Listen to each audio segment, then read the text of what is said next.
We're talking Star Wars Visions on Disney Plus. Come on inside.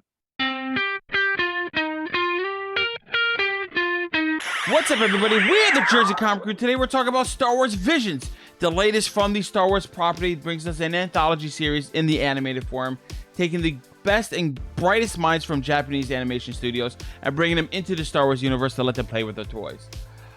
So, Chris, I have a very controversial take. I don't know if you're ready for this.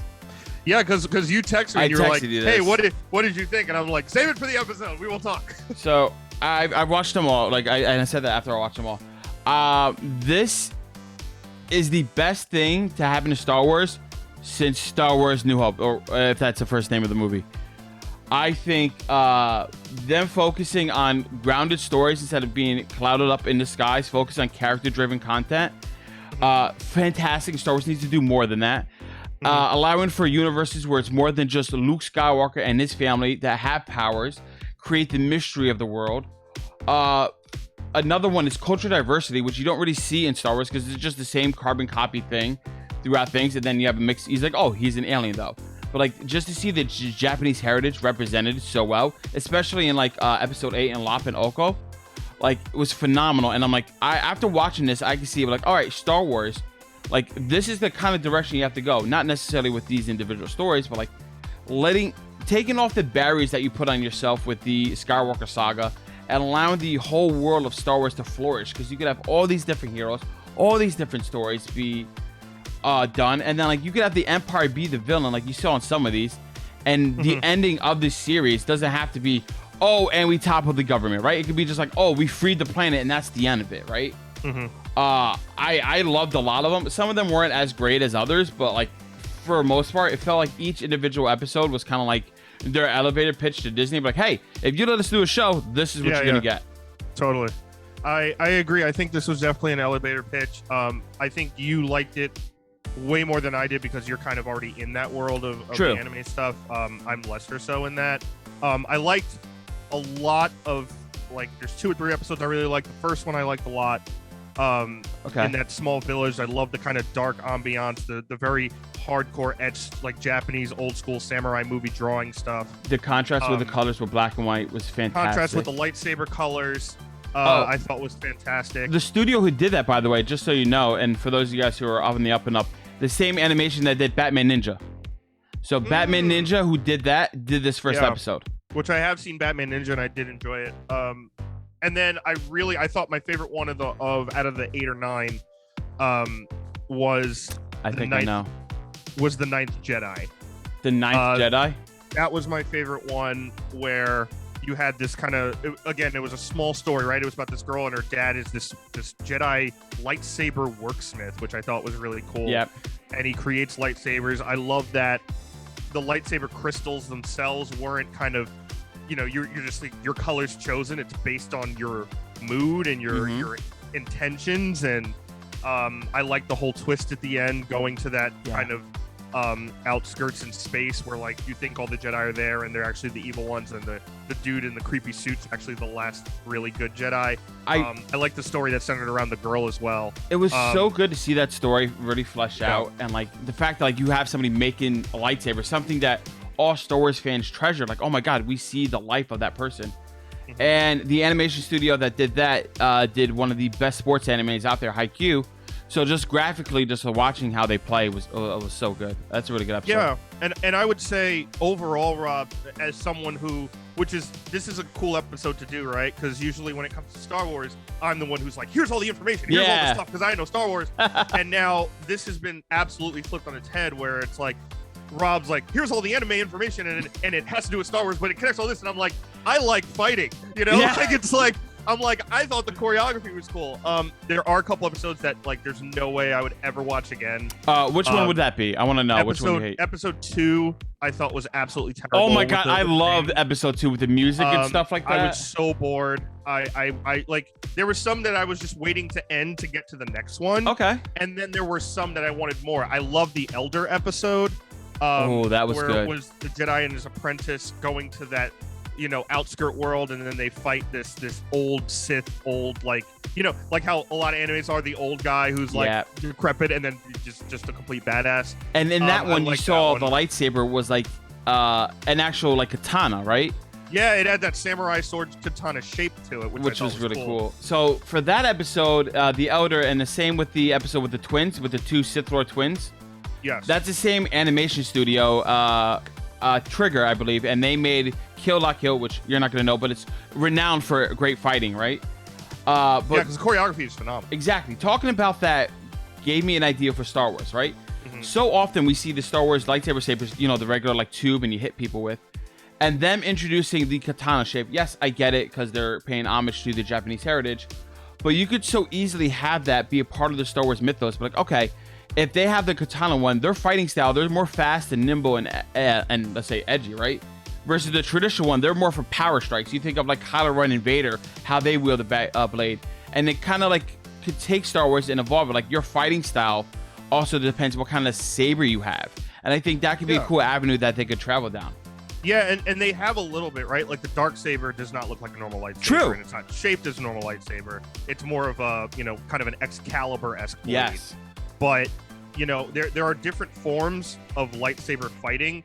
Whether it's like Luke's two-handed, very classic style, like old school, Japanese style, which George Lucas based Star Wars on old Japanese samurai films. Yeah. So that's already kind of an influence. So I think the anime jump is definitely a jump that, in a lot of ways, is still a little shocking based on, all the stuff that's new, but is also a little familiar, right? A lot of things did work.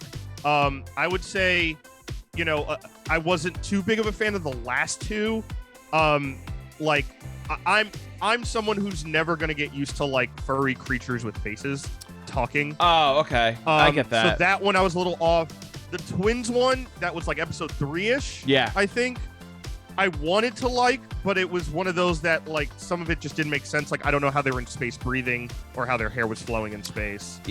Which I know you gotta kind of. Yeah. I know, but I thought again the choreography was great. I love that she had like this lightsaber whip thing. Oh my! How cool was that? Oh, the umbrella lightsaber in episode 1. We got umbrella episode in 1.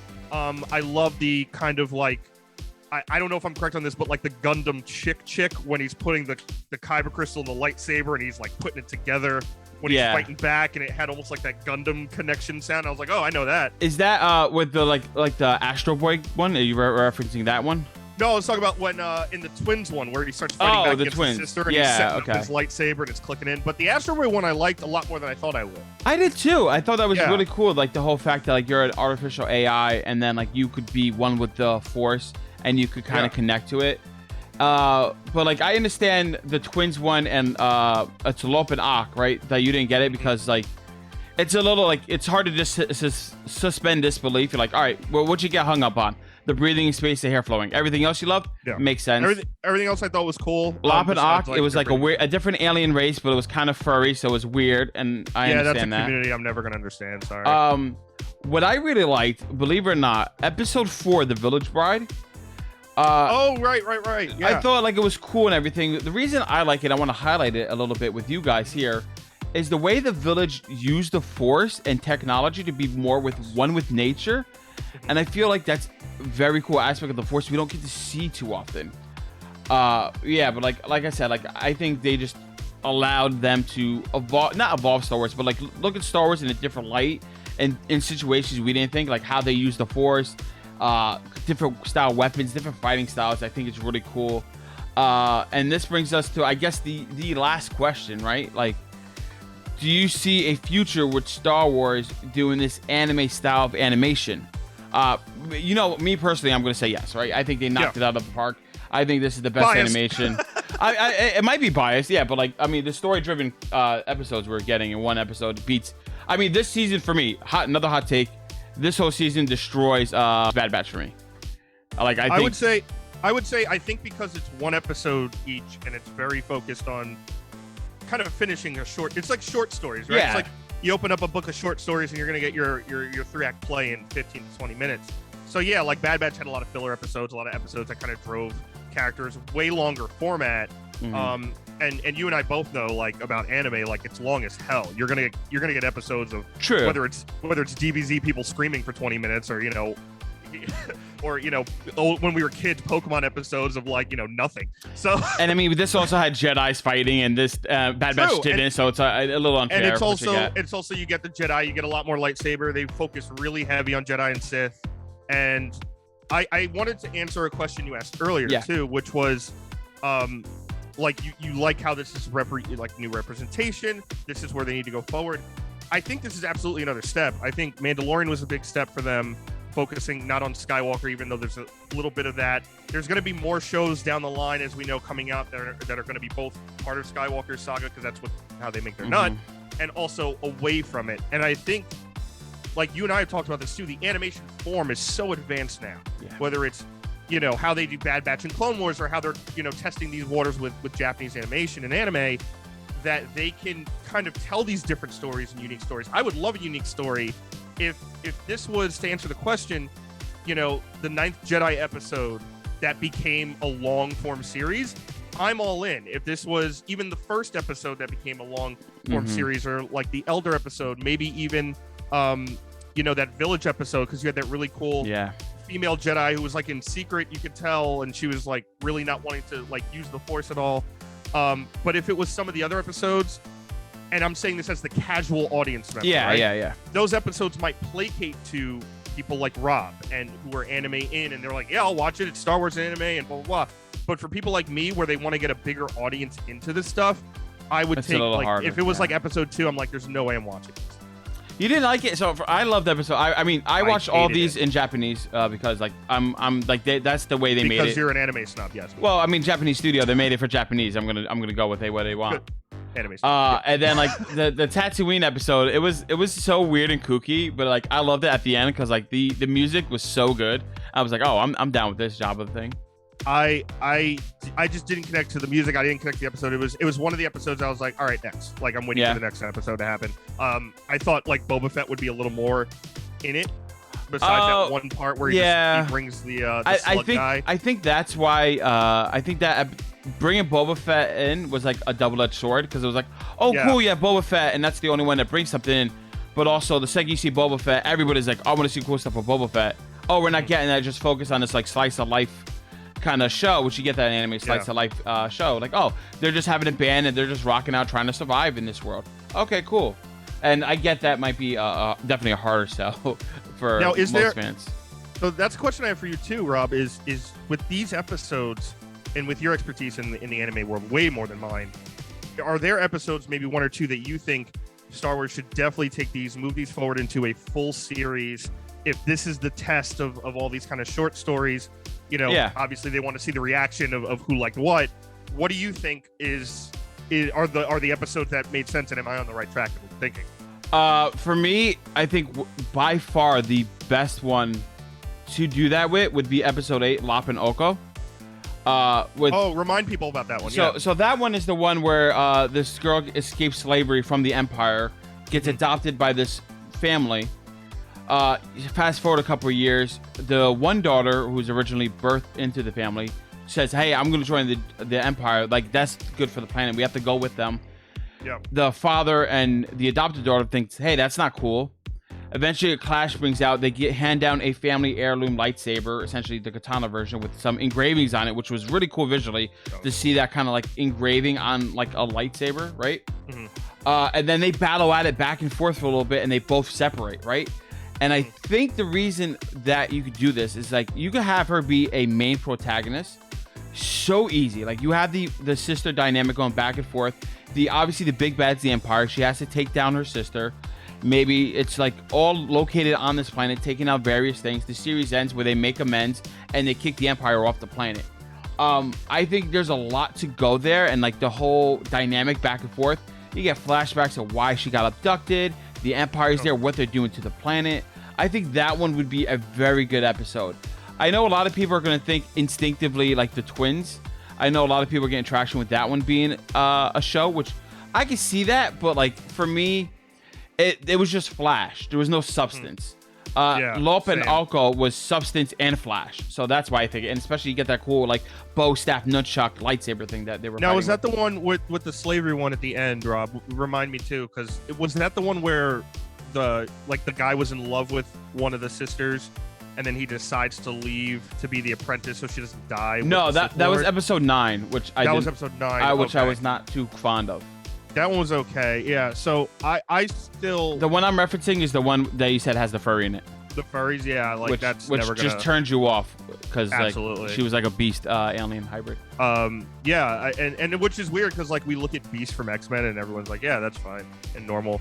But I don't know, it was just weird for me to try and like, even though Star Wars has so many aliens all over so many spectrums, that was just something I'm like, all right, how do I get past this? It was like a culture shock for you. It's hard for you to get past. I get it. I don't know if it was culture shock. Like, it's not like I haven't seen it before. It's just in the story, I don't know what it added. But I thought for me, the best story was episode 5. I'm sticking with 5. 5 is a good one. I thought that was good. If they went forward with 5, I'd be totally gung-ho. And was there ones that you actually didn't like at all? That's also something. I think episode 9 was the weakest. Okay. I think they were trying to play up the aspect of like, oh, he's seeing visions of him killing this girl that he had friends with before. And they were playing it up a little bit too much. I wasn't crazy about the animation.